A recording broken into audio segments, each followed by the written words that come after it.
ಆತ್ಮೀಯ ವಿದ್ಯಾರ್ಥಿಗಳೇ, ಮತ್ತೊಮ್ಮೆ ನಿಮಗೆ ಕನ್ನಡದ ತರಗತಿಗೆ ಸ್ವಾಗತವನ್ನು ಕೋರುತ್ತಾ ವ್ಯಾಕರಣಾಂಶವನ್ನು ಮುಂದುವರಿಸೋಣ. ನಿಮಗೀಗಾಗಲೇ ತಿಳಿದಾಗಿದೆ, ನಾವು ನಾಮಪದದ ವಿಧಗಳನ್ನು ನೋಡ್ತಾ ಇದ್ದೀವಿ ಮಕ್ಕಳೇ. ಅದರಲ್ಲಿ ಕೊನೆಯ ನಾಮಪದದ ವಿಧಕ್ಕೆ ನಾವು ಬಂದಿದ್ದೀವಿ. ಕೊನೆಯ ನಾಮಪದ ಯಾವುದಾಗಿದೆ ಅಂತ ಹೇಳಿದ್ರೆ ಸರ್ವನಾಮ.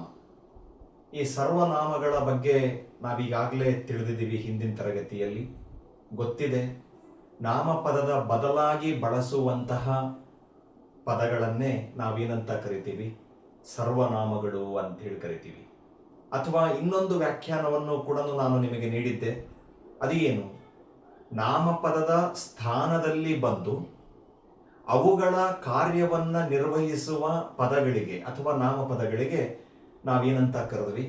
ಸರ್ವನಾಮಗಳು ಅಂಥೇಳಿ ಕರೆದದ್ದು ನಿಮಗೆಲ್ಲರಿಗೂ ಕೂಡ ಗೊತ್ತಿದೆ. ಅದಕ್ಕೆ ಉದಾಹರಣೆಗಳು ಅವನು, ಅವಳು, ಇವನು, ಇವಳು, ಅವರು, ಅದು, ಇದು ಅನ್ನುವಂತಹ ಪದಗಳು ಸರ್ವನಾಮಗಳಿಗೆ ಉದಾಹರಣೆಗಳನ್ನು ನೀವು ನೋಡಿದಿರಿ ಮಕ್ಕಳೇ. ಈಗ ಬಹಳ ಮುಖ್ಯವಾಗಿ ಆ ಸರ್ವನಾಮದ ವಿಧಗಳ ಬಗ್ಗೆ ನಾವು ತಿಳಿಬೇಕಾಗಿದೆ. ಇದು ಅತಿ ಮುಖ್ಯ ಮಕ್ಕಳೇ. ನಿಮಗಿಲ್ಲಿ ಕಣ್ಣೆದುರಿಗೆ ಕಾಣ್ತಾ ಇದೆ. ನಾವು ಈ ಸರ್ವನಾಮ ಅನ್ನುವ ನಾಮಪದದ 8ನೆಯ ವಿಧ ಏನಿದೆ, ಇದರಲ್ಲಿ ಮತ್ತೆ ಪ್ರಮುಖವಾಗಿ ನಾವು 3 ವಿಧಗಳನ್ನು ಮಾಡಿದ್ದೀವಿ. ಸರ್ವನಾಮದಲ್ಲಿ ಮತ್ತೆ ಮುಖ್ಯವಾಗಿ ಎಷ್ಟು ವಿಧಗಳು? 3 ವಿಧಗಳನ್ನಾಗಿ ಮಾಡಿರ್ತಕ್ಕಂಥದ್ದು. ಅವು ಯಾವ್ಯಾವು ಅನ್ನೋದು ಇಲ್ಲಿದೆ. 1ನೇದು ಪುರುಷಾರ್ಥಕ ಸರ್ವನಾಮ, 2ನೇದು ಪ್ರಶ್ನಾರ್ಥಕ ಸರ್ವನಾಮ, ಇನ್ನು ಕೊನೆಯದಾಗಿರ್ತಕ್ಕಂಥದ್ದು ಆತ್ಮಾರ್ಥಕ ಸರ್ವನಾಮ ಅಂಥೇಳಿ ಮುಖ್ಯವಾಗಿ 3 ವಿಧಗಳನ್ನು ಇಲ್ಲಿ ಮಾಡಲಾಗಿದೆ. 10ನೇ ತರಗತಿ ಮಕ್ಕಳಿಗೆ, 9ನೇ ತರಗತಿ ಮಕ್ಕಳಿಗೆ, ಅಥವಾ 6, 7, 8ರಲ್ಲೂ ಕೂಡ ಈ ವಿಷಯ ಇದೆ ಮಕ್ಕಳೇ ನಿಮ್ಮ ಪುಸ್ತಕದಲ್ಲಿ. ಈ 3 ವಿಧದ ಸರ್ವನಾಮಗಳಲ್ಲಿ ಕೆಲವು ಸರ್ವನಾಮದ ಪದಗಳು ಬಳಕೆಯಾಗ್ತವೆ. ಇವುಗಳ ಮೇಲೆ ಪರೀಕ್ಷೆಗೆ ತುಂಬ ಮುಖ್ಯವಾಗಿ ಪದಗಳನ್ನು ಪ್ರಶ್ನೆಗಳ ರೂಪದಲ್ಲಿ ಕೇಳ್ತಾನೆ ಮಕ್ಕಳೇ. ಹಾಗಾಗಿ ಈ ಸರ್ವನಾಮದ 3 ವಿಧಗಳ ಬಗ್ಗೆ ನಾವು ತಿಳಿಬೇಕಾಗಿರ್ತಕ್ಕಂಥದ್ದು ತುಂಬ ಅವಶ್ಯಕ. ಆ ನಿಟ್ಟಿನಲ್ಲಿ ನಾವೀಗ ಒಂದೊಂದೇ ವಿಧವನ್ನ ಅಭ್ಯಾಸ ಮಾಡ್ತಾ ಹೋಗೋಣ. ಮೊದಲನೇದಾಗಿರ್ತಕ್ಕಂಥದ್ದು ಯಾವುದು ಅಂತ ಹೇಳಿದ್ರೆ ಪುರುಷಾರ್ಥಕ ಸರ್ವನಾಮ. ಏನು ಪುರುಷಾರ್ಥಕ ಸರ್ವನಾಮ ಅಂದ್ರೆ ಅನ್ನೋದನ್ನ ಅದರ ವ್ಯಾಖ್ಯಾನದೊಂದಿಗೆ ನಾವು ತಿಳಿತಾ ಬರೋಣ ಮಕ್ಕಳೇ. ಈಗ ಗಮನಿಸಿ ಮಕ್ಕಳೇ, ನಾವು ಸರ್ವನಾಮದ ವಿಧಗಳಲ್ಲಿ ಮೊದಲನೆಯ ವಿಧದ ಸರ್ವನಾಮಕ್ಕೆ ಬರ್ತಾ ಇದ್ದೀವಿ. ಅದು ಯಾವುದು ಅನ್ನೋದು ಇಲ್ಲಿದೆ ಮಕ್ಕಳೇ. ಏನದು? ಪುರುಷಾರ್ಥಕ ಸರ್ವನಾಮ ಅಂತಕ್ಕಂಥದ್ದು. ಏನು ಪುರುಷಾರ್ಥಕ ಸರ್ವನಾಮ? ಬಹಳ ಸುಲಭ ಇದೆ ಮಕ್ಕಳೇ. ಅದರ ವ್ಯಾಖ್ಯಾನ ಇಲ್ಲೇ ಇದೆ, ನೀವು ಗಮನಿಸಿ. ಪುರುಷಾರ್ಥಕ ಹೆಸರೇ ಹೇಳ್ತತಿ. ಪುರುಷ ಅಂದ್ರೆ ಏನು? ವ್ಯಕ್ತಿ. ಅರ್ಥ ಮಾಡ್ಕೊಳಕತ್ತೀರಿ? ಪುರುಷ ಅಂದ್ರೆ ಏನು? ವ್ಯಕ್ತಿ. ಹಾಗಾಗಿ ವ್ಯಕ್ತಿಗಳನ್ನ ಸೂಚಿಸುವ ಸರ್ವನಾಮಗಳನ್ನೇ ಏನಂತ ಕರೆದಿದ್ದಾರೆ ಅಂತ ಹೇಳಿದ್ರೆ ಪುರುಷಾರ್ಥಕ ಸರ್ವನಾಮ ಅಂತ ಹೇಳಿ ಕರಿತಾ ಹೋಗಿದ್ದಾರೆ. ಪುರುಷಾರ್ಥಕ ಸರ್ವನಾಮ, ವ್ಯಕ್ತಿಗಳನ್ನ ಸೂಚಿಸುವ ಸರ್ವನಾಮಗಳನ್ನೇ ಏನಂತ ಕರೆದಿರೋದು? ಪುರುಷಾರ್ಥಕ ಸರ್ವನಾಮಗಳು ಅಂತ ಹೇಳಿ ಕರೆದಿದ್ದಾರೆ. ಇದು ಸರ್ವನಾಮದ ಮೊದಲನೆಯ ವಿಧ ಮಕ್ಕಳೇ. ಹಾಗಾದ್ರೆ ಆ ಪುರುಷಾರ್ಥಕ ಸರ್ವನಾಮಗಳಿಗೆ ಉದಾಹರಣೆಯ ಸರ್ವನಾಮಗಳು ಯಾವ್ಯಾವು? ಇಲ್ಲಿ ನಾನು ಉದಾಹರಣೆಗೆ ತೋರಿಸಿದ್ದೀನಿ, ಗಮನ ಕೊಡಿ. ನಾನು, ನೀನು, ನಾವು, ನೀವು, ಅವನು, ಅವರು, ಅವಳು, ಅವರು. ಅರ್ಥಕತ್ತಿಲ್ಲ? ಈ ಥರದ ಎಲ್ಲ ಸರ್ವನಾಮಗಳನ್ನು ನಾವು ಯಾವುದಕ್ಕೆ ಕೊಡ್ಬೋದು ಅಂತ ಹೇಳಿದ್ರೆ ಪುರುಷಾರ್ಥಕ ಸರ್ವನಾಮಗಳಿಗೆ ಉದಾಹರಣೆಗಳನ್ನು ಕೊಡ್ತಾ ಹೋಗ್ಬೋದು. ಆದರೆ ಇಲ್ಲಿ ಗಮನಿಸಬೇಕಾಗಿರೋ ಇನ್ನೊಂದು ಬಹಳ ಮುಖ್ಯ ಅಂಶ ಇದೆ ಮಕ್ಕಳೇ. ಅದು ಏನು ಅಂತ ಹೇಳಿದ್ರೆ, ಮತ್ತೆ ಈ ಪುರುಷಾರ್ಥಕ ಸರ್ವನಾಮದಲ್ಲಿ ಮುಖ್ಯವಾಗಿ 3 ವಿಧಗಳನ್ನು ಮಾಡಲಾಗಿದೆ. ಗೊಂದಲಕ್ಕೊಳಗಾಗಬೇಡ್ರಿ. ಸರ್ವನಾಮದಲ್ಲಿ ಕೂಡ ಮುಖ್ಯವಾಗಿ 3 ವಿಧ: ಪುರುಷಾರ್ಥಕ ಸರ್ವನಾಮ, ಪ್ರಶ್ನಾರ್ಥಕ ಸರ್ವನಾಮ, ಆತ್ಮಾರ್ಥಕ ಸರ್ವನಾಮ ಅಂತ ಇದೆ. ಅದರಲ್ಲಿ ಮೊದಲನೇ ವಿಧ ಆಗಿರತಕ್ಕಂತಹ ಈ ಪುರುಷಾರ್ಥಕ ಸರ್ವನಾಮದಲ್ಲೂ ಕೂಡ ಮತ್ತೆ 3 ವಿಧಗಳನ್ನು ಮಾಡಿದ್ದಾರೆ. ಆ 3 ವಿಧಗಳು ಯಾವ್ಯಾವು ಅನ್ನೋದನ್ನ ನಾನಿಲ್ಲಿ ನಿಮಗೆ ತೋರಿಸ್ತಾ ಇದ್ದೀನಿ. ಯಾವುದದು? ಪುರುಷಾರ್ಥಕ ಸರ್ವನಾಮದಲ್ಲಿ 3 ವಿಧಗಳು ಇಲ್ಲಿದೆ ಮಕ್ಕಳೇ. ಮೊದಲನೇದು ಉತ್ತಮ ಪುರುಷ ಸರ್ವನಾಮ, ಎರಡನೇದು ಮಧ್ಯಮ ಪುರುಷ ಸರ್ವನಾಮ, ಕೊನೆಯದಾಗಿರ್ತಕ್ಕಂಥದ್ದು ಪ್ರಥಮ ಪುರುಷ ಸರ್ವನಾಮ ಅಥವಾ ಅನ್ಯ ಪುರುಷ ಸರ್ವನಾಮ ಅಂಥೇಳಿ ಪುರುಷಾರ್ಥಕದಲ್ಲಿ 3 ವಿಧಗಳನ್ನು ಮಾಡಿದ್ದಾರೆ. ನೋಡಿ ಹೇಗಿದ್ದಾವೆ. ಇದನ್ನು ನಾವು ರೂಢಿಗತವಾಗಿ ಸಂಕ್ಷಿಪ್ತವಾಗಿ ಉತ್ತಮ ಪುರುಷ, ಮಧ್ಯಮ ಪುರುಷ, ಪ್ರಥಮ ಪುರುಷ ಅಥವಾ ಅನ್ಯ ಪುರುಷ ಅಂತ ಹೇಳಿ ಕರೀತಾ ಹೋಗ್ತೀವಿ. ನೀವು ಇದನ್ನೇ ಆಂಗ್ಲ ಭಾಷೆಯಲ್ಲಿ first person, second person, third person ಅಂತೇನು ಕಲಿತಿರಲ್ಲ ಮಕ್ಕಳೇ, ತಿಳಿತಿರಲ್ಲ, ಅದೇ ಇಲ್ಲಿ ನಾವು ಹೇಳ್ತಕ್ಕಂಥದ್ದು ಕನ್ನಡದಲ್ಲಿ. ಪುರುಷಾರ್ಥಕ ಸರ್ವನಾಮಗಳಲ್ಲಿ ಮತ್ತೆ 3 ವಿಧ: ಉತ್ತಮ ಪುರುಷ, ಮಧ್ಯಮ ಪುರುಷ ಮತ್ತೆ ಪ್ರಥಮ ಪುರುಷ ಅಥವಾ ಅನ್ಯ ಪುರುಷ ಅಂಥೇಳಿ ಕರೀತಾ ಹೋಗ್ತಾರೆ. ನಾನಿಲ್ಲಿ ನಿಮಗೆ ಪುರುಷಾರ್ಥಕಗಳಿಗೆ ಏನು ಉದಾಹರಣೆಗಳನ್ನು ಕೊಡ್ತಾ ಹೋಗಿದ್ದೀನಲ್ಲ ಮಕ್ಕಳೇ, ಪದಗಳನ್ನು ನಾನು, ನಾವು, ನೀನು, ನೀವು, ಅವನು, ಅವಳು, ಅದು, ಇದು, ಅವರು, ಅವನು, ಅವಳು, ಈ ಥರದ ಈ ಉದಾಹರಣೆಯ ಪದಗಳೇನಿದಾವೆ ಅವೆಲ್ಲವೂ ಕೂಡ ಈ ವಿಧಗಳಲ್ಲಿ ಹಂಚಿ ಹೋಗ್ತವೆ ಮಕ್ಕಳೇ. ಗಮನ ಇರಲಿ, ಇದೇ ಸರ್ವನಾಮದಲ್ಲಿ ನಾವು ನೆನಪಿಡಬೇಕಾಗಿರುವಂತಹ ಅಂಶ. ಈ ಉದಾಹರಣೆಗಳು ಈ 3 ವಿಧಗಳಲ್ಲಿ ಕೂಡ ವಿಭಾಗ ಆಗ್ತಾವೆ, ಹಂಚಿ ಹೋಗ್ತಾವೆ. ಯಾವ ಯಾವ ಆ ಪದಗಳು ಯಾವ ಯಾವ ಸರ್ವನಾಮಗಳಲ್ಲಿ ಬರ್ತವೆ ಅನ್ನೋದನ್ನ ನಾವೀಗ ಈ ಪುರುಷಾರ್ಥಕ ಸರ್ವನಾಮದ ಒಂದೊಂದೇ ವಿಧಗಳನ್ನ ಅಭ್ಯಾಸ ಮಾಡಬೇಕಾಗೈತಿ. ಬಹಳ ಸುಲಭ ಇದೆ. ಏನು ಉತ್ತಮ ಪುರುಷ ಸರ್ವನಾಮ ಅಂದ್ರೆ? ಮಧ್ಯಮ ಪುರುಷ ಸರ್ವನಾಮ ಅಂದ್ರೆ ಏನು? ಅದೇ ರೀತಿ ಪ್ರಥಮ ಪುರುಷ ಅಥವಾ ಅನ್ಯ ಪುರುಷ ಸರ್ವನಾಮ ಅಂದ್ರೆ ಏನು ಅನ್ನೋದನ್ನ ಅವುಗಳ ವ್ಯಾಖ್ಯಾನದೊಂದಿಗೆ ನಾವೀಗ ತಿಳಿತಾ ಬರೋಣ ಮಕ್ಕಳೇ. ಈಗ ನೋಡಿ ಮಕ್ಕಳೇ, ನಾವು ಈ ಪುರುಷಾರ್ಥಕ ಸರ್ವನಾಮಗಳಲ್ಲಿ ಇರುವ ಮೊದಲನೆಯ ವಿಧಕ್ಕೆ ಬರ್ತಾ ಇದ್ದೀವಿ. ಅದು ಯಾವುದು ಅಂತ ಹೇಳಿದ್ರೆ ಉತ್ತಮ ಪುರುಷ ಸರ್ವನಾಮ ಅಥವಾ ಉತ್ತಮ ಪುರುಷ ಸರ್ವನಾಮಗಳು. ಏನು ಉತ್ತಮ ಪುರುಷ ಅಂದ್ರೆ? ಅಲ್ಲಿ ಅದರ ವ್ಯಾಖ್ಯಾನ ನಮಗೆ ಬಹಳ ಸರಳವಾಗಿ ತಿಳಿಸಿಕೊಡುತ್ತೆ ಮಕ್ಕಳೇ. ಏನಿದೆ ನೋಡಿ, ಮಾತನಾಡುವ ವ್ಯಕ್ತಿ ತನ್ನನ್ನ ನಿರ್ದೇಶಿಸಿಕೊಳ್ಳುವ ಸರ್ವನಾಮಗಳನ್ನ ಉತ್ತಮ ಪುರುಷ ಸರ್ವನಾಮಗಳು ಅಂಥೇಳಿ ಕರೆಸಿಕೊಂಡಿದ್ದಾವೆ ಮಕ್ಕಳೇ. ಅಂದ್ರೆ ಒಬ್ಬ ವ್ಯಕ್ತಿ ತನ್ನನ್ನ ತಾನೇ ಸೂಚಿಸಿಕೊಳ್ಳುವುದು, ತನ್ನನ್ನ ನಿರ್ದೇಶಿಸಿಕೊಳ್ಳುವ,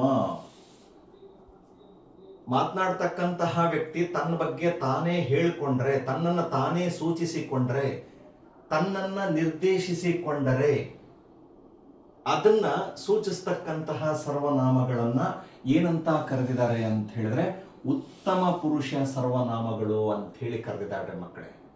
ಹಾಗಾದ್ರೆ ಉತ್ತಮ ಪುರುಷ ಸರ್ವನಾಮಕ್ಕೆ ಉದಾಹರಣೆಯ ಪದಗಳು ಯಾವುವು ಅಂತಂದು ಹೇಳಿದ್ರೆ ಕೇವಲ 2 ಇಲ್ಲಿ ಪದಗಳು ನಮಗೆ ಸಿಗ್ತಾವೆ ಮಕ್ಕಳೇ. ಆ ಪದಗಳು ಯಾವುವು ಅಂತ ಹೇಳಿದ್ರೆ ಇಲ್ಲಿ ಹೇಳ್ತಾ ಇದ್ದೀನಿ ನೋಡಿ. ನಾನು, ಹಾಗೇನೆ ನಾವು. ಗಮನ ಕೊಡಕತ್ತೀರಿ? ಉತ್ತಮ ಪುರುಷ ಸರ್ವನಾಮಕ್ಕೆ ಬರುವಂತಹ ಸರ್ವನಾಮದ ಪದಗಳು ಏನು? ನಾನು, ನಾವು. ಈ 2 ಪದಗಳು ಯಾವುದಕ್ಕೆ ಉದಾಹರಣೆ ಆಗ್ತವೆ ಅಂತ ಹೇಳಿದ್ರೆ ಉತ್ತಮ ಪುರುಷ ಸರ್ವನಾಮಕ್ಕೆ ಉದಾಹರಣೆಗಳಾಗ್ತವೆ. ನಾನು ಅನ್ನೋದು ಏಕವಚನದಲ್ಲಿ ಬಳಸ್ತೀವಿ, ನಾವು ಅನ್ನೋದು ಬಹುವಚನದಲ್ಲಿ ಬಳಸ್ತಕ್ಕಂತಹ ಸರ್ವನಾಮಗಳು. ಈ ಉದಾಹರಣೆಗೆ ನಾನು ರಮೇಶ ಅಥವಾ ನಾನು ಸುರೇಶ, ಅರ್ಥ ಮಾಡ್ಕೊಳಕತ್ತೀರಿ? ನಾನು ಶಿಕ್ಷಕ. ಆ ಥರದ ಒಂದು ಸರಳ ವಾಕ್ಯಗಳಲ್ಲಿ ಪದಗಳನ್ನು ನಾವು ಗುರುತಿಸಿದ್ರೆ ನಾನು ಅನ್ನುವಂತಹ ಪದ ವ್ಯಕ್ತಿ ತನ್ನನ್ನು ತಾನು ನಿರ್ದೇಶಿಸಿಕೊಳ್ತಾನೆ, ತಾನು ಯಾರು ಅನ್ನೋದನ್ನ ತಾನೇ ಸೂಚಿಸ್ತಾನೆ. ಹಾಗಾಗಿ ಮಾತನಾಡುವಂತಹ ವ್ಯಕ್ತಿ ತನ್ನನ್ನ ತಾನೇ ನಿರ್ದೇಶಿಸಿಕೊಳ್ಳುವ ಸಂದರ್ಭದಲ್ಲಿ ಬಳಸ್ತಕ್ಕಂತಹ ಸರ್ವನಾಮಗಳನ್ನ ಏನಂತ ಕರೆದಿದ್ದಾರೆ? ಉತ್ತಮ ಪುರುಷ ಸರ್ವನಾಮ ಅಂಥೇಳಿ ಕರೆದಿರ್ತಕ್ಕಂಥದ್ದು.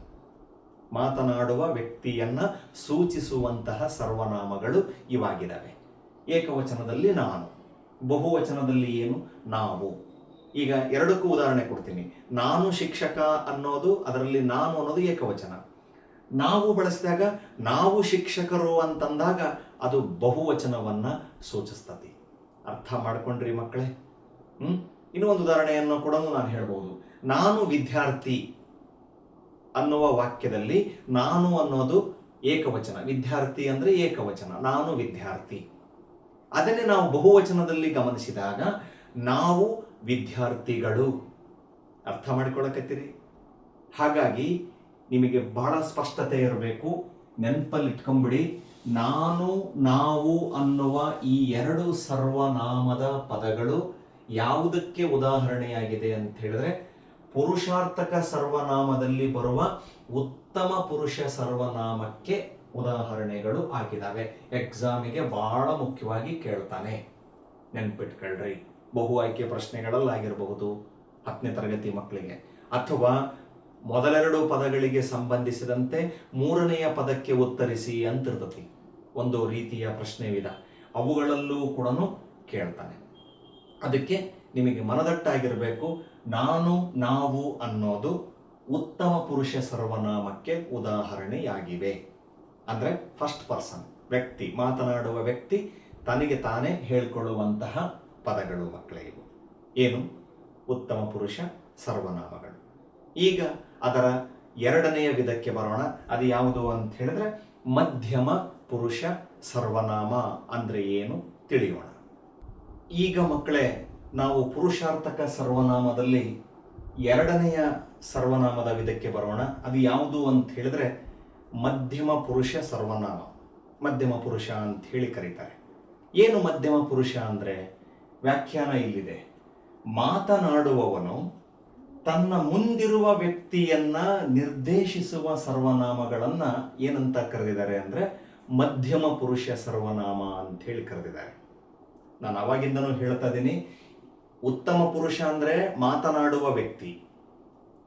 ಮಧ್ಯಮ ಪುರುಷ ಅಂತ ಹೇಳಿದ್ರೆ ಮಾತನಾಡುವ ವ್ಯಕ್ತಿ ತನ್ನ ಮುಂದೆ ನಿಂತು ಕೇಳಿಸಿಕೊಳ್ಳುವ ವ್ಯಕ್ತಿ ಇರ್ತಾನಲ್ಲ, ಆತನಿಗೆ ಹೇಳುವಂತಹ ಸರ್ವನಾಮಗಳು ಮಕ್ಕಳೇ, ಆತನಿಗೆ ಬಳಸುವಂತಹ ಸರ್ವನಾಮಗಳು. ಹಾಗಾದ್ರೆ ಮಧ್ಯಮ ಪುರುಷ ಸರ್ವನಾಮಗಳಿಗೆ ಉದಾಹರಣೆಯ ಪದಗಳು ಯಾವುದಾಗಿದೆ ಅಂದ್ರೆ ಬಹಳ ಸುಲಭ ಇದೆ. ಅದು ಯಾವುದು ಅಂತ ಹೇಳಿದ್ರೆ ನೀನು ಮತ್ತೆ ನೀವು. ಅರ್ಥ ಮಾಡ್ಕೊಳ್ಳಕತ್ತೀರಿ ಮಕ್ಕಳೇ? ಬಹಳ ಸುಲಭ ನೋಡಿ. ನಾನು ನಾವು ಅನ್ನೋದು ಉತ್ತಮ ಪುರುಷ ಆಗಿತ್ತು, ಫಸ್ಟ್ ಪರ್ಸನ್, ವ್ಯಕ್ತಿ ತನಗೆ ತಾನೇ ಹೇಳ್ಕೊಳ್ತಕ್ಕಂಥದ್ದು. ಆದರೆ ಇಲ್ಲಿ ಮಧ್ಯಮ ಪುರುಷಕ್ಕೆ ಬಂದಾಗ ಮಾತನಾಡುವ ವ್ಯಕ್ತಿ ತನ್ನ ಎದುರಿನಲ್ಲಿ ನಿಂತು ಕೇಳಿಸಿಕೊಳ್ಳುವ ವ್ಯಕ್ತಿಗೆ ಸೂಚಿಸುವ ಪದಗಳು, ನಿರ್ದೇಶಿಸುವ ಪದಗಳು ಯಾವಾಗಿದ್ದಾವೆ? ನೀನು ನೀವು. ಅರ್ಥ ಮಾಡಿಕೊಳ್ಳಕತ್ತೀರಿ? ಬಹಳ ಸರಳ. ಉತ್ತಮ ಪುರುಷ ಅಂದ್ರೆ ಮಾತನಾಡುವ ವ್ಯಕ್ತಿ, ಮಧ್ಯಮ ಪುರುಷ ಅಂದ್ರೆ ಕೇಳಿಸಿಕೊಳ್ಳುವ ವ್ಯಕ್ತಿ. ಮುಂದಿರುವ ಎರಡನೆಯ ವ್ಯಕ್ತಿ, ಸೆಕೆಂಡ್ ಪರ್ಸನ್, ಎರಡನೆಯ ವ್ಯಕ್ತಿಗೆ ಹೇಳ್ತಕ್ಕಂತಹ ಸರ್ವನಾಮಗಳು ಯಾವಾಗಿದ್ದಾವೆ ಅಂದ್ರೆ ಮಧ್ಯಮ ಪುರುಷ ಸರ್ವನಾಮಗಳಾಗಿದ್ದಾವೆ. ಆ ಮಧ್ಯಮ ಪುರುಷ ಸರ್ವನಾಮಗಳಿಗೆ ಸರ್ವನಾಮದ ಉದಾಹರಣೆಗಳು ಯಾವಪ್ಪ ಅಂತ ಹೇಳಿದ್ರೆ ನೀನು ನೀವು ಅನ್ನುವಂತಹ ಈ ಪದಗಳು ಮಧ್ಯಮ ಪುರುಷ ಸರ್ವನಾಮಕ್ಕೆ ಉದಾಹರಣೆಗಳು ಆಗ್ತವ ಮಕ್ಕಳೇ. ಇಲ್ಲಿ ನೋಡಿ, ನೀನು ಅನ್ನೋದು ಏಕವಚನವನ್ನ ಸೂಚಿಸಿದರೆ ನೀವು ಅನ್ನೋದು ಬಹುವಚನವನ್ನ ಸೂಚಿಸುತ್ತೆ. ಏಕವಚನದಲ್ಲಿ ನೀನು, ಬಹುವಚನದಲ್ಲಿ ನೀವು. ಇದು ವಚನಗಳಿಗೆ ಅನುಸಾರವಾಗಿ ನಾವು ಆ ಪದಗಳನ್ನು ಎರಡು ರೀತಿಯಲ್ಲಿ ವರ್ಗೀಕರಣ ಮಾಡಿರ್ತಕ್ಕಂಥದ್ದು. ಮುಂದೆ ಮತ್ತೆ ನಾನು ಹೇಳ್ತೀನಿ ಮಕ್ಕಳೇ. ಇದು ಎರಡನೆಯ ಪುರುಷಾರ್ಥಕ ಸರ್ವನಾಮ. ಯಾವುದು? ಮಧ್ಯಮ ಪುರುಷ ಸರ್ವನಾಮ ಅಂತಕ್ಕಂಥದ್ದು. ಈಗ ಅದರ ಮುಂದಿನ ವಿಧಕ್ಕೆ ಬರೋಣ. ಯಾವುದು ಅಂತ ಹೇಳಿದ್ರೆ ಪ್ರಥಮ ಪುರುಷ ಸರ್ವನಾಮ ಅಥವಾ ಅನ್ಯ ಪುರುಷ ಸರ್ವನಾಮ ಅಂತ ಹೇಳಿ ಕರೀತಾ ಹೋಗ್ತಾರೆ. ಅದರ ವ್ಯಾಖ್ಯಾನವನ್ನು ನಾವೀಗ ನೋಡೋಣ. ಈಗ ಗಮನಿಸಿ ಮಕ್ಕಳೇ, ನಾವು ಪುರುಷಾರ್ಥಕದಲ್ಲಿ ಕೊನೆಯ ವಿಧವನ್ನು ನೋಡ್ತಾ ಇದ್ದೀವಿ. ಅದು ಯಾವುದು ಅಂತ ಹೇಳಿದ್ರೆ ಪ್ರಥಮ ಪುರುಷ ಸರ್ವನಾಮ ಅಥವಾ ಅನ್ಯ ಪುರುಷ ಸರ್ವನಾಮ ಅಂತ ಹೇಳಿ ಕರೀತಾರೆ. ಏನದು ಅನ್ಯ ಪುರುಷ? ಇಲ್ಲಿದೆ, ಮಾತನಾಡುವವನಿಂದ ದೂರವಿರುವ ವ್ಯಕ್ತಿ ಇಲ್ಲವೇ ವಸ್ತುವನ್ನು ನಿರ್ದೇಶಿಸುವ ಸರ್ವನಾಮಗಳನ್ನ ನಾವು ಏನಂತ ಕರೆದಿದ್ದೀವಿ? ಪ್ರಥಮ ಪುರುಷ ಸರ್ವನಾಮ ಅಥವಾ ಅನ್ಯ ಪುರುಷ ಸರ್ವನಾಮಗಳು ಅಂಥೇಳಿ ಕರಿತಾ ಹೋಗ್ತೀವಿ ಮಕ್ಕಳೇ. ಬಹಳ ಸುಲಭ ಇದೆ. ನಾನು ಮೂರನ್ನು ಒಟ್ಟಿಗೆ ಹೇಳ್ತೀನಿ, ಸರಳವಾಗಿ ಅರ್ಥ ಮಾಡ್ಕೊಳ್ಳಿ. ಪುರುಷಾರ್ಥಕದಲ್ಲಿ ಮೂರು ವಿಧ. ಒಂದನೇದು ಉತ್ತಮ ಪುರುಷ, ಎರಡನೇದು ಮಧ್ಯಮ ಪುರುಷ, ಮೂರನೇದು ಪ್ರಥಮ ಪುರುಷ ಅಥವಾ ಅನ್ಯ ಪುರುಷ ಅಂಥೇಳಿ ಕೂಡ ಕರೀತಾರೆ. ಉತ್ತಮ ಪುರುಷ ಅಂದರೆ ಮಾತನಾಡುವ ವ್ಯಕ್ತಿಯ ಬಗ್ಗೆ ಬಳಸುವ ಸರ್ವನಾಮಗಳು. ಮಧ್ಯಮ ಪುರುಷ ಅಂದರೆ ಮಾತನಾಡುವ ವ್ಯಕ್ತಿ ತನ್ನ ಎದುರಿಗೆ ನಿಂತು ಕೇಳಿಸಿಕೊಳ್ಳುವ ವ್ಯಕ್ತಿಗೆ ಸೂಚಿಸುವ ಪದಗಳು. ನೀನು, ನೀವು ಅನ್ನೋದು. ನಾನು, ನಾವು ಉತ್ತಮ ಪುರುಷ ಆದರೆ ನೀನು, ನೀವು ಅನ್ನೋದು ಎದುರಿಗಿರುವ ಕೇಳಿಸಿಕೊಳ್ಳುವ ವ್ಯಕ್ತಿಗೆ ಹೇಳುವಂತಹ ಸರ್ವನಾಮಗಳು. ಇದು ಮಧ್ಯಮ ಪುರುಷ ಆಯಿತು ಮಕ್ಕಳೇ. ಇನ್ನ ಪ್ರಥಮ ಪುರುಷ ಅಥವಾ ಅನ್ಯ ಪುರುಷ ಹೆಸರು ಹೇಳ್ತತಿ. ಅನ್ಯ ಅಂದ್ರೆ ಬೇರೆ, ಅಂದ್ರೆ ಮಾತನಾಡುವವನಿಂದ ಎಲ್ಲೋ ದೂರವಿರುವ ಇನ್ನೊಬ್ಬ ವ್ಯಕ್ತಿಗೆ, ಥರ್ಡ್ ಪರ್ಸನ್, ಮೂರನೇ ವ್ಯಕ್ತಿ. ಅರ್ಥ ಮಾಡಿಕೊಳ್ಳಕತ್ತೀರಲ್ಲ ನೋಡಿ, ಇಲ್ಲೇ ಇದೆ. ಮಾತನಾಡುವವನಿಂದ ದೂರವಿರುವ ವ್ಯಕ್ತಿ ಆಗಿರಬಹುದು ಅಥವಾ ವಸ್ತು ಆಗಿರಬಹುದು. ಅವುಗಳನ್ನ ಸೂಚಿಸ್ತಕ್ಕಂತಹ, ನಿರ್ದೇಶಿಸುವಂತಹ ಸರ್ವನಾಮಗಳಿಗೆ ನಾವು ಏನಂತ ಕರಿತೀವಿ? ಪ್ರಥಮ ಪುರುಷ ಸರ್ವನಾಮ ಅಥವಾ ಅನ್ಯ ಪುರುಷ ಸರ್ವನಾಮಗಳು ಅಂಥೇಳಿ ಕರೀತಾರೆ ಮಕ್ಕಳೇ. ಇದಕ್ಕೆ ಉದಾಹರಣೆಗಳನ್ನ ಗಮನಿಸೋದಾದ್ರೆ ನೀವು ಇಲ್ಲೇ ನೋಡ್ತಾ ಇದ್ದೀರಿ ನೋಡಿ. ಅವನು, ಅವಳು, ಅವರು, ಅದು, ಅವು ಅನ್ನುವಂಥದ್ದು ಈ ಯಾವುದು ಪ್ರಥಮ ಪುರುಷ ಸರ್ವನಾಮಕ್ಕೆ ಉದಾಹರಣೆಗಳು. ಅದೇ ರೀತಿ ಇವನು, ಇವಳು, ಇವರು, ಇದು, ಇವು ಅನ್ನುವಂತಹ ಪದಗಳೇನದವೆ ಅವು ಈ ಪ್ರಥಮ ಪುರುಷ ಅಥವಾ ಅನ್ಯ ಪುರುಷ ಸರ್ವನಾಮಕ್ಕೆ ಉದಾಹರಣೆಗಳು ಆಗ್ತವೆ ಮಕ್ಕಳೇ. ಇಲ್ಲಿ ನೋಡಿ, ಏಕವಚನದ ಪದಗಳು ಇದಾವೆ, ಬಹುವಚನದ ಪದಗಳು ಇದಾವೆ. ನೀವಿಲ್ಲಿ ಗಮನಿಸಬಹುದು ನೋಡಿ. ಅವನು, ಇವಳು ಅನ್ನುವಂಥದ್ದು ಏಕವಚನ. ಅವಳು ಗಮನಿಸ್ತದ್ರಿ, ಇವನು, ಆಮೇಲೆ ಅದು, ಇದು ಅನ್ನೋದು ಏಕವಚನ. ಅದೇ ರೀತಿಯಲ್ಲೇ ಇವು, ಅವು ಅನ್ನೋದು, ಇವರು, ಅವರು ಅನ್ನೋದು ಬಹುವಚನ ಆಗುತ್ತೆ. ಆಮೇಲೆ ನಿಮಗೆ ಇನ್ನೊಂದು ವಿಶೇಷ ಸೂಚನೆಯನ್ನು ನಾನು ಹೇಳಬೇಕಾಗೈತಿ. ಈ ಪುರುಷಾರ್ಥಕ ಸರ್ವನಾಮದಲ್ಲಿ ಏನು ಮೂರು ವಿಧ ನೀವೀಗ ಕಾಣ್ತಾ ಇದ್ದೀರಲ್ಲ ಮಕ್ಕಳೇ, ಇವುಗಳನ್ನು ನಾವು ಹೆಂಗೆ ಅರ್ಥೈಸ್ತೀವಿ ಅಂತ ಹೇಳಿದ್ರೆ, ಆಯಾ ವಚನಗಳ ಮೂಲಕ ಅರ್ಥೈಸುವಂತಹ ಸರ್ವನಾಮಗಳಿಗೆ ಪುರುಷಾರ್ಥಕ ಸರ್ವನಾಮಗಳು ಅಂತನೂ ಒಂದು ವ್ಯಾಖ್ಯಾನ ಇದೆ ಮಕ್ಕಳೇ. ಮತ್ತೊಂದು ಬಾರಿ ಹೇಳ್ತೀನಿ, ಗಮನ ಕೊಡಿ, ಅರ್ಥ ಮಾಡ್ಕೊಳ್ಳಿ. ಆಯಾ ವಚನಗಳ ಮೂಲಕ, ಕ್ರಿಯಾಪದದಲ್ಲಿರುವ ಆಯಾ ವಚನಗಳ ಮೂಲಕ ಅರ್ಥೈಸುವ ಸರ್ವನಾಮಗಳನ್ನು. ವಚನಗಳು ಅಂದ್ರೆ ನಿಮಗೆ ಈಗಾಗಲೇ ಗೊತ್ತೈತಿ, ಏಕವಚನ, ಬಹುವಚನ. ಏಕವಚನ, ಬಹುವಚನಗಳನ್ನ ಆಧರಿಸಿ ಅರ್ಥೈಸುವಂತಹ ಸರ್ವನಾಮಗಳು ಯಾವಾಗಿದ್ದಾವೆ ಅಂತ ಹೇಳಿದ್ರೆ ಪುರುಷಾರ್ಥಕ ಸರ್ವನಾಮಗಳಾಗಿದ್ದಾವೆ. ಅಂದ್ರೆ ಉತ್ತಮ ಪುರುಷ, ಮಧ್ಯಮ ಪುರುಷ, ಪ್ರಥಮ ಪುರುಷ. ನಿಮಗಿದು ಅರ್ಥವಾಯಿತು ಅಂತ ಹೇಳಿ ನಾನು ಭಾವಿಸ್ತೀನಿ. ಸರಳವಾಗಿ ತಿಳ್ಕೊಳ್ಳಿ. ಉತ್ತಮ ಪುರುಷ ಅಂದ್ರೆ ಮಾತನಾಡುವ ವ್ಯಕ್ತಿ ತನ್ನ ಬಗ್ಗೆ ಬಳಸಿಕೊಳ್ತಕ್ಕಂತಹ ಸರ್ವನಾಮಗಳು, ಫಸ್ಟ್ ಪರ್ಸನ್. ಮಧ್ಯಮ ಪುರುಷ ಅಂದ್ರೆ ಮಾತನಾಡುವ ವ್ಯಕ್ತಿ ತನ್ನ ಎದುರಿಗೆ ನಿಂತು ಕೇಳಿಸಿಕೊಳ್ಳುವ ವ್ಯಕ್ತಿಗೆ ಸೂಚಿಸುವ ಪದಗಳೇ ಮಧ್ಯಮ ಪುರುಷ ಸರ್ವನಾಮಗಳು. ಇನ್ನ ಪ್ರಥಮ ಪುರುಷ ಅಥವಾ ಅನ್ಯ ಪುರುಷ ಅಂತ ಹೇಳಿದ್ರೆ ಅದು ಮಾತನಾಡುವ ವ್ಯಕ್ತಿಯಿಂದ ದೂರ ಎಲ್ಲೇ ಇರುವ ವ್ಯಕ್ತಿಗೆ ಸೂಚಿಸುವ ಅಥವಾ ನಿರ್ದೇಶಿಸುವ ಸರ್ವನಾಮಗಳನ್ನ ಪ್ರಥಮ ಪುರುಷ ಅಥವಾ ಅನ್ಯ ಪುರುಷ ಸರ್ವನಾಮಗಳು ಅಂತ ಹೇಳಿ ಕರೀತಾ ಹೋಗ್ತಾರೆ ಮಕ್ಕಳೇ. ಇದು ಸರ್ವನಾಮದ ಮೊದಲನೆಯ ವಿಧವಾಗಿರ್ತಕ್ಕಂತಹ ಪುರುಷಾರ್ಥಕ ಸರ್ವನಾಮದಲ್ಲಿ ಬರ್ತಕ್ಕಂತಹ ಮೂರು ವಿಧಗಳು ಮಕ್ಕಳೇ ಇವು. ಇದು ನಿಮಗೆ ಸರಳವಾಗಿ ಅರ್ಥವಾಯಿತು ಅಂತ ಹೇಳಿ ನಾನು ಭಾವಿಸ್ತೀನಿ. ಈಗ ಕೊನೆಯದಾಗಿ ಗಮನ ಕೊಡಿ. ಇಲ್ಲೇನು ನಾನು ವ್ಯಾಖ್ಯಾನಗಳ ಜೊತೆಗೆ ಉದಾಹರಣೆಗಳನ್ನು ಸೂಚಿಸಿದ್ದೀನಿ, ಅದನ್ನೇ ನಾನಿಲ್ಲಿ ನಿಮಗೆ ಇದನ್ನ ಅಳಿಸಿಬಿಟ್ಟು ಆ ಪುರುಷಾರ್ಥಕ ಸರ್ವನಾಮಗಳನ್ನು ಏಕವಚನ ಮತ್ತೆ ಬಹುವಚನದ ಒಂದು ಕೋಷ್ಟಕವನ್ನು ತಯಾರಿಸಿ ನಿಮಗೆ ತೋರಿಸಿಕೊಡ್ತೀನಿ ಮಕ್ಕಳೇ. ಈಗ ಮಕ್ಕಳೇ ಕೊನೆಯದಾಗಿ ಆ ಪುರುಷಾರ್ಥಕ ಸರ್ವನಾಮಗಳನ್ನೇ ಏನೀಗ ನೀವು ನೋಡಿದ್ರಿ, ಉತ್ತಮ ಪುರುಷ, ಮಧ್ಯಮ ಪುರುಷ, ಅನ್ಯ ಪುರುಷಗಳನ್ನು ನೋಡಿದಿರಲ್ಲ, ಅದನ್ನೇ ಈ ಕೋಷ್ಟಕದಲ್ಲಿ ಏಕವಚನ ಮತ್ತೆ ಬಹುವಚನಗಳ ಒಂದು ವರ್ಗೀಕರಣದೊಂದಿಗೆ ನಾವು ನೋಡ್ತಾ ಬಂದ್ಬಿಡೋಣ. ಅದೇ ಪದಗಳು ಇಲ್ಲಿ ನಮಗೆ ಕಾಣ್ತಾ ಹೋಗ್ತವೆ, ಸಿಗ್ತಾ ಹೋಗ್ತವೆ. ನಾನಾಗಲೇ ಹೇಳಿದ್ದೀನಿ, ಉತ್ತಮ ಪುರುಷ ಅಂದರೆ ಮಾತನಾಡುವ ವ್ಯಕ್ತಿ, ತನಗೆ ತಾನೇ ನಿರ್ದೇಶಿಸಿಕೊಳ್ಳುವ ಸರ್ವನಾಮಗಳು. ಮಧ್ಯಮ ಪುರುಷ ಅಂದ್ರೆ ಕೇಳಿಸಿಕೊಳ್ಳುವ ವ್ಯಕ್ತಿಗೆ ಬಳಸುವ ಸರ್ವನಾಮಗಳು. ಇನ್ನು ಪ್ರಥಮ ಪುರುಷ ಅಥವಾ ಅನ್ಯ ಪುರುಷ ಅಂತ ಹೇಳಿದ್ರೆ ದೂರವಿರುವ ವ್ಯಕ್ತಿ ಅಥವಾ ವಸ್ತುವನ್ನ ನಿರ್ದೇಶಿಸುವ ಸರ್ವನಾಮಗಳಿಗೆ ಪ್ರಥಮ ಪುರುಷ ಅಥವಾ ಅನ್ಯ ಪುರುಷ ಅಂತ ಹೇಳ್ತೀವಿ. ಈಗ ವಚನಗಳ ಒಂದು ರೂಪದಲ್ಲಿ ಆ ಪದಗಳನ್ನು ನೋಡ್ತಾ ಬರೋಣ. ಮೊದಲಿಗೆ ಯಾವುದಿದೆ ಅಂದರೆ ಮಕ್ಕಳೇ, ಉತ್ತಮ ಪುರುಷ ಇದೆ. ಈ ಉತ್ತಮ ಪುರುಷದಲ್ಲಿ ಏಕವಚನದಲ್ಲಿ ಬಳಸುವ ಸರ್ವನಾಮದ ಪದ ಯಾವುದು ಅಂತ ಹೇಳಿದ್ರೆ ಗಮನ ಕೊಡಿ.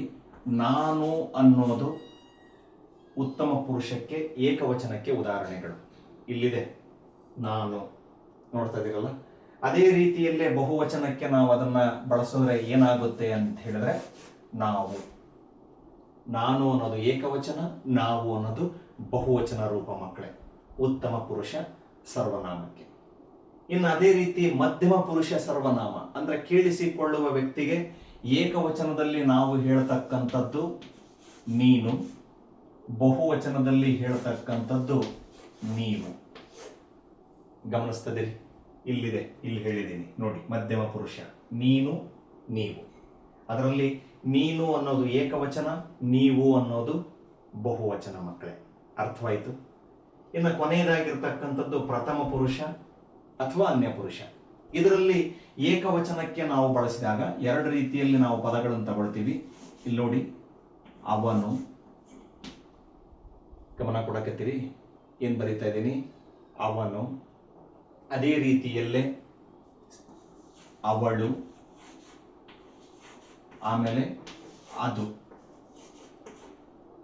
ಗಮನವನ್ನ ಸರಿಯಾಗಿ ಕೊಡ್ರಿ ಮಕ್ಕಳೇ. ಅವನು, ಅವಳು, ಅದು. ಅದೇ ರೀತಿಯಲ್ಲಿ ಏಕವಚನದಲ್ಲಿ ಈ ಪದಗಳನ್ನು ಕೂಡ ಬಳಸ್ತೀವಿ. ಅವನು ಅಂತ ಬಳಸಿದೀವಿ ಅಂದ್ರೆ ಇವನು, ಇವಳು, ಕೊನೆಯದಾಗಿ ಇದು. ನೋಡ್ತಾ ಇದ್ದೀರಿ, ಅವನು, ಅವಳು, ಅದು. ಅದೇ ರೀತಿಯಲ್ಲಿ ಇವನು, ಇವಳು, ಇದು. ನೀವು ಈ ಎಲ್ಲಾ ಸರ್ವನಾಮಗಳನ್ನ ಗಮನಿಸಿ ಏಕವಚನವನ್ನ ಸೂಚಿಸ್ತತಿ. ಅರ್ಥ ಮಾಡಿಕೊಡಕತ್ತೀರಿ ನೋಡಿ. ಅವನು ಅನ್ನೋದು ಏಕವಚನ, ಅವಳು ಅನ್ನೋದು ಏಕವಚನ, ಅದು ಅನ್ನೋದು ಏಕವಚನ. ಆಮೇಲೆ ಅದು ಇದು ಬಂದಿದೆ ಅಂದ್ರೆ ಅಲ್ಲಿ ವಸ್ತುಗಳನ್ನ ಸೂಚಿಸ್ತಕ್ಕಂಥದ್ದು. ನಾನು ಮೊದಲೇ ಹೇಳಿದ್ದೀನಿ, ಇಲ್ಲಿದೆ ಪ್ರಥಮ ಪುರುಷ ಅಥವಾ ಅನ್ಯ ಪುರುಷ ಕೊನೆಯದು. ಇಲ್ಲಿ ದೂರವಿರುವ ವ್ಯಕ್ತಿ ಅಥವಾ ವಸ್ತುವನ್ನ, ನಾವು ವಸ್ತುವನ್ನ ಹೇಳಬೇಕಾದಾಗ ಅದು ಇದು, ಅದು ಪುಸ್ತಕ, ಇದು ಪೆಟ್ಟಿಗೆ ಹೇಳ್ತೀವಲ್ಲ ನಾವು. ಹಾಗಾಗಿ ಅದು ಇದು ಅನ್ನೋದು ನಪುಂಸಕ ಲಿಂಗಗಳಿಗೆ ಉದಾಹರಣೆಯಾಗಿ ನಾವು ಬಳಸ್ತೀವಿ. ಆ ಪದಗಳು ನಮಗೆ ಎಲ್ಲಿ ಸಿಗ್ತವೆ ಅಂತ ಹೇಳಿದ್ರೆ ಪ್ರಥಮ ಪುರುಷ ಸರ್ವನಾಮದಲ್ಲಿ ಸಿಗ್ತಾ ಹೋಗ್ತವೆ ಮಕ್ಕಳೇ. ಇನ್ನ ಏಕವಚನಕ್ಕೆ ನೋಡಿದ್ದಾಯ್ತು. ಇಲ್ಲಿ ಇದನ್ನೇ ಬಹುವಚನಕ್ಕೆ ನೋಡಿದ್ರೆ ಬಹಳ ಸುಲಭ. ಅವನು, ಅವಳು ಅನ್ನೋ ಪದಕ್ಕೆ ನಾವು ಬಹುವಚನದಲ್ಲಿ ನೋಡಿದಾಗ ಅವರು ಅನ್ನೋದನ್ನ ಬಳಸ್ತೀವಿ, ಹೌದಲ್ವಾ? ಅವನು, ಅವಳು ಅನ್ನೋದು ಏಕವಚನ, ಅದನ್ನೇ ಬಹುವಚನಕ್ಕೆ ಬಳಸಿದಾಗ ಅವರು. ಇನ್ನ ಇಲ್ಲಿ ಕೊನೆಗೆ ಅದು ಅಂತ ಇದೆ, ವಸ್ತುವಿಗೆ ಹೇಳಬೇಕಾದಾಗ ಅದು ಅನ್ನೋದು ಏಕವಚನ ಆದ್ರೆ ಅದನ್ನೇ ನಾವು ಬಹುವಚನಕ್ಕೆ ಬಳಸಿದಾಗ ಅದು ಏನಾಗುತ್ತೆ ಅಂತ ಹೇಳಿದ್ರೆ ಅವು ಅನ್ನೋದಾಗುತ್ತೆ. ಸರಿಯಾಗಿ ಗಮನ ಕೊಡಿ ಮಕ್ಕಳೇ. ಅದು ಅಂದ್ರೆ ಏಕವಚನ, ಅವು ಅಂದ್ರೆ ಏನು, ಬಹುವಚನ. ಅರ್ಥ ಇರಲಿ. ಇನ್ನು ಇದೇ ರೀತಿ ಇವನು, ಇವಳು ಅನ್ನೋದು ಸ್ತ್ರೀಲಿಂಗ ರೂಪದಲ್ಲಿ ಏಕವಚನಕ್ಕೆ ಬಳಸಿದ್ದೀವಿ.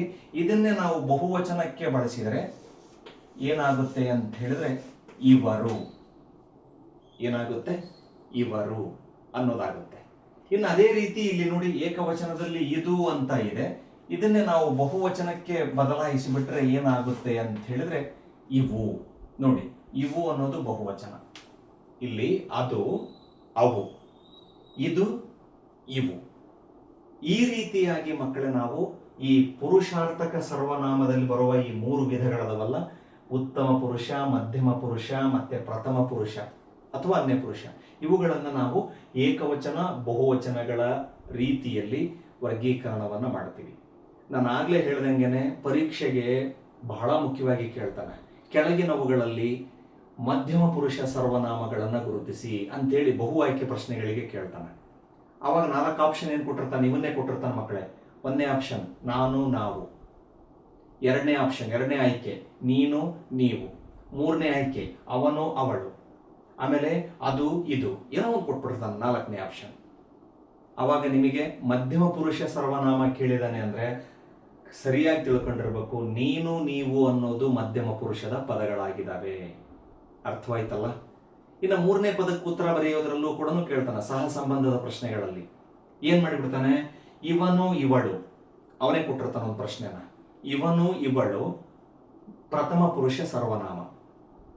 ಮುಂದಿನ ಪದ ನಾನು ನಾವು ಅಂತ ಕೊಟ್ಟು ಡ್ಯಾಶ್ ಖಾಲಿ ಬಿಟ್ಟ ಜಾಗ ಮೂರನೇ ಪದಕ್ಕೆ ಬರೆಯೋದು. ನಾನು ನಾವು ಅಂತ ಕೇಳಿದನಂದ್ರೆ ಯಾವಾಗುತ್ತೆ? ಅವಾಗ ಅದು ಉತ್ತಮ ಪುರುಷ ಸರ್ವನಾಮಕ್ಕೆ ಉದಾಹರಣೆಗಳು ಆಗ್ತವೆ. ಇದು ನಿಮಗೆ ಬಹಳ ಮುಖ್ಯವಾಗಿ ಅರ್ಥವಾಯಿತು ಅಂತ ಹೇಳಿ ನಾನು ಭಾವಿಸ್ತೀನಿ ಮಕ್ಕಳೇ. ಅತಿ ಮುಖ್ಯ ಸರ್ವನಾಮದಲ್ಲಿ ಬರುವಂತಹ 3 ವಿಧಗಳು. ಅದು ಯಾವುದರಲ್ಲಿ ಅಂತ ಹೇಳಿದ್ರೆ ಪುರುಷಾರ್ಥಕ ಸರ್ವನಾಮದಲ್ಲಿ 3 ವಿಧ: ಉತ್ತಮ ಪುರುಷ, ಮಧ್ಯಮ ಪುರುಷ, ಪ್ರಥಮ ಪುರುಷ ಅಥವಾ ಅನ್ಯ ಪುರುಷ. ಇದನ್ನೇ ನೀವು ಇಂಗ್ಲಿಷ್ನಲ್ಲಿ first person, second person, third person ಅಂತೀರಿ. ಆಮೇಲೆ ಇನ್ನೊಂದು ವಿಶೇಷ ಸೂಚನೆ ಏನಂದ್ರೆ ಮಕ್ಕಳೇ ಗಮನ ಕೊಡಿ, ಉತ್ತಮ ಪುರುಷ ಮಧ್ಯಮ ಪುರುಷದಲ್ಲಿ ನಾವು ಲಿಂಗ ಭಿನ್ನತೆಯನ್ನ ಕಾಣೋದಿಲ್ಲ. ಅಂದ್ರೆ ಲಿಂಗ ಭಿನ್ನತೆ ಅಂದ್ರೆ ಪುಲ್ಲಿಂಗ, ಸ್ತ್ರೀಲಿಂಗ, ನಪುಂಸಕ ಲಿಂಗ ಅದನ್ನ ಪರ್ಟಿಕ್ಯುಲರ್ ಆಗಿ ಗುರುತಿಸಕ್ಕಾಗಲ್ಲ, ಸ್ಪಷ್ಟವಾಗಿ ಹೇಳಕ್ಕಾಗಲ್ಲ. ನೋಡಿ, ನಾನು ಅಂದ್ರೆ ಅದು ಪುಲ್ಲಿಂಗನಾದ್ರೂ ಆಗಿರ್ಬೋದು, ಸ್ತ್ರೀಲಿಂಗನಾದ್ರೂ ಆಗಿರ್ಬೋದು, ನಿಖರವಾಗಿ ಹೇಳೋಕ್ಕಾಗಲ್ಲ. ಹಾಗಾಗಿ ಉತ್ತಮ ಪುರುಷ ಮಧ್ಯಮ ಪುರುಷದಲ್ಲಿ ನಾವು ಲಿಂಗ ಭಿನ್ನತೆಯನ್ನ ಕಾಣಲ್ಲ. ಲಿಂಗ ಭಿನ್ನತೆಯನ್ನ ಅಥವಾ ಲಿಂಗ ವ್ಯತ್ಯಾಸವನ್ನ ಕಾಣೋದು ಎಲ್ಲಿ ಅಂದ್ರೆ ಪ್ರಥಮ ಪುರುಷ ಅಥವಾ ಅನ್ಯ ಪುರುಷದಲ್ಲಿ ಮಾತ್ರ ಕಾಣ್ತೀವಿ ನಾವು.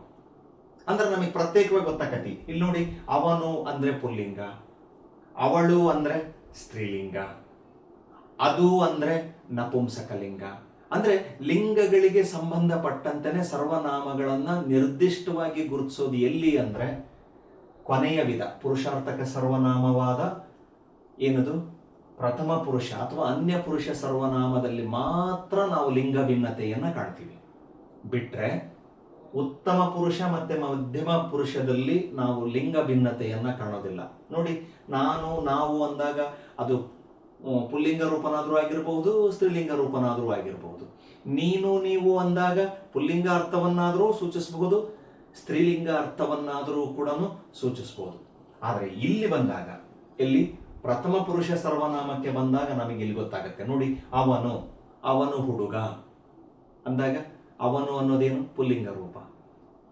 ಅವಳು ಹುಡುಗಿ ಏನಾಗುತ್ತೆ ಸ್ತ್ರೀಲಿಂಗ ರೂಪ ಅನ್ನೋದು ಗೊತ್ತಾಗುತ್ತೆ. ಅದು ಮರ, ಅದು ಮನೆ ಅಂದಾಗ ನಪುಂಸಕಲಿಂಗ. ಅರ್ಥ ಮಾಡ್ಕೊಳ್ಳಿ. ಇಷ್ಟೇ, ಲಿಂಗಗಳ ವ್ಯತ್ಯಾಸವನ್ನ ಅಥವಾ ಲಿಂಗ ಭಿನ್ನತೆಯನ್ನ ನಾವು ಈ 3 ಪುರುಷಾರ್ಥಕಗಳಲ್ಲಿ ಎಲ್ಲಿ ಮಾತ್ರ ಕಾಣ್ತೀವಿ ಅಂದ್ರೆ ಪುರುಷ ಏನದು ಪ್ರಥಮ ಪುರುಷದಲ್ಲಿ ಮಾತ್ರ ಕಾಣ್ತೀವಿ ಅಥವಾ ಅನ್ಯ ಪುರುಷದಲ್ಲಿ ಮಾತ್ರ ಕಾಣ್ತೀವಿ ಮಕ್ಕಳೇ. ಇಷ್ಟನ್ನ ಹೇಳ್ತಾ ನಾನು ಈ ಸರ್ವನಾಮದ ವಿಧಗಳನ್ನ ತಿಳಿಸಿದ್ದೀನಿ. ಪರೀಕ್ಷಾ ದೃಷ್ಟಿಯಿಂದ ಇವು ಅತ್ಯಂತ ವಿಧ. ಅದರಲ್ಲೂ ಸರ್ವನಾಮದಲ್ಲಿ ಮೊದಲನೆಯ ವಿಧವನ್ನ ಮಾತ್ರ ನಾವು ನೋಡಿದ್ದೀವಿ ಇವತ್ತಿನ ತರಗತಿಯಲ್ಲಿ. ಯಾವುದು? ಪುರುಷಾರ್ಥಕ ಸರ್ವನಾಮವನ್ನು ಮಾತ್ರ ನೋಡಿದ್ದೀವಿ. ಮುಂದಿನ ತರಗತಿಯಲ್ಲಿ ಇನ್ನೂ 2 ಇದಾವೆ ಸರ್ವನಾಮದಲ್ಲಿ. ಯಾವುದು? ಪ್ರಶ್ನಾರ್ಥಕ ಸರ್ವನಾಮ ಇದೆ, ಹಾಗೇನೆ ಆತ್ಮಾರ್ಥಕ ಸರ್ವನಾಮ ಅನ್ನೋದು ಕೂಡ ಇದಾವೆ. ಮುಂದಿನ ತರಗತಿಯಲ್ಲಿ ಅದನ್ನು ನಾನು ನಿಮಗೆ ತಿಳಿಸ್ಕೊಡ್ತೀನಿ. ಇಷ್ಟನ್ನು ಹೇಳ್ತಾ ಇವತ್ತಿನ ತರಗತಿಯನ್ನು ಮುಗಿಸ್ತಾ ಇದ್ದೀನಿ. ಎಲ್ರಿಗೂ ಕೂಡ ಈ ತರಗತಿ ನಿಮಗೆ ಅರ್ಥವಾಯಿತು ಅನ್ನೋದೇ ನನ್ನ ಒಂದು ಭಾವನೆ. ಯಾರೆಲ್ಲ ನನ್ನ ಈ GMV ಕನ್ನಡ ಚಾನಲ್ ನೋಡ್ತಾ ಇದ್ದೀರಿ, ದಯಮಾಡಿ ಸಬ್ಸ್ಕ್ರೈಬ್ ಮಾಡಿ ನೋಡಿ ಅಂತ ಕೇಳ್ಕೊಳ್ತಾ ಇದ್ದೀನಿ. ಹಾಗೆಯೇ ಇಷ್ಟವಾದಲ್ಲಿ ಲೈಕ್ ಮಾಡಿ, ನಿಮ್ಮ ಅನಿಸಿಕೆಗಳನ್ನು ಕಮೆಂಟ್ಸ್ಗಳ ಮೂಲಕ ತಿಳಿಸಿ ಮಕ್ಕಳೇ. ಆಮೇಲೆ ಇದನ್ನು ಓದುವಂತಹ ವಿದ್ಯಾರ್ಥಿಗಳಿಗೆ, ನೋಡುವಂಥವರು ಶೇರ್ ಮಾಡಿ ಅನ್ನೋದೇ ನನ್ನ ಒಂದು ಬಯಕೆ. ಮತ್ತೆ ಮುಂದಿನ ವಿಧಗಳೊಂದಿಗೆ ಭೇಟಿ ಮಾಡ್ತೀನಿ. ಅಲ್ಲಿವರೆಗೂ ಎಲ್ರಿಗೂ ಧನ್ಯವಾದಗಳು.